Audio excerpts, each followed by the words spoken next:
approaching Rust Valley Restorers through the lens of Scorched reveals a series far more reflective than its industrial setting might suggest, because beneath the clutter of tools and the familiar narrative of rescuing forgotten vehicles lies a sustained examination of consequence, particularly the consequences of belief, ambition, and repetition. And the show becomes compelling not when things go right but when the cost of continuing becomes painfully clear, and yet continuation still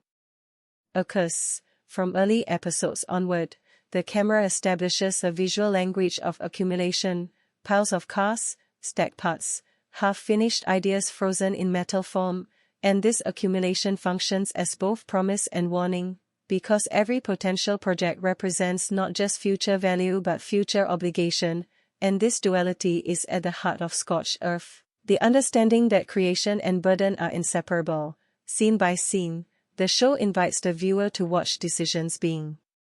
made under incomplete information, whether it is committing to a restoration before full teardown or negotiating a sale without knowing final expenses, and instead of framing these moments as clever gambles, the editing emphasizes their weight, often lingering on faces rather than outcomes, allowing uncertainty to be the dominant emotion. And this stylistic choice aligns Rust Valley Restorers more closely with observational documentary than conventional reality television. Comparisons with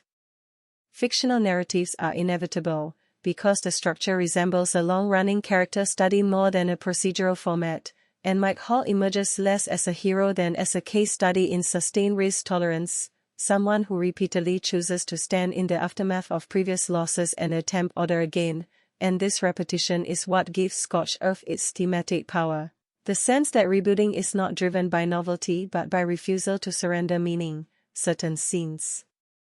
crystallize this dynamic especially well, such as moments when restorations are scaled back, delayed, or abandoned, and instead of treating these outcomes as failures, the show allows them to exist as necessary endings, which in turn redefines success as survival rather than perfection. And this reframing challenges the viewer's expectations, encouraging a more mature understanding of value. The interpersonal dynamics within the yard further reinforce the theme, as conflicts rarely explode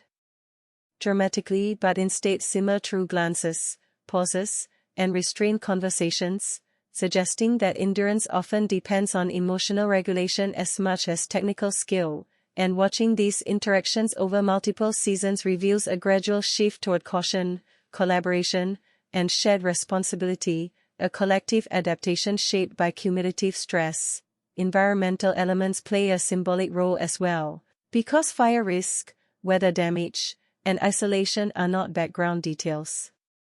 but active pressures that shape behavior, reminding both characters and viewers that human plans exist within systems that do not negotiate. And the title Scorched becomes an apt description of a mindset forged under these conditions, one where optimism is stripped of naivety and rebuilt as something tougher and quieter. Personal reflection emerges almost unintentionally while watching the series, as the viewer begins to question their own relationship to unfinished projects and long-term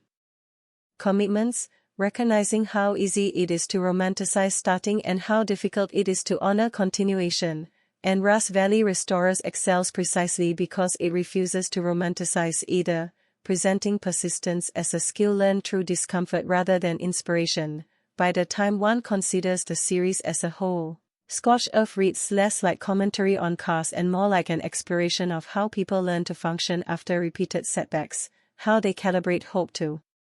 reality without extinguishing it entirely, and in this sense the show transcends its genre, offering not escapism but companionship for anyone navigating the slow work of rebuilding within limits.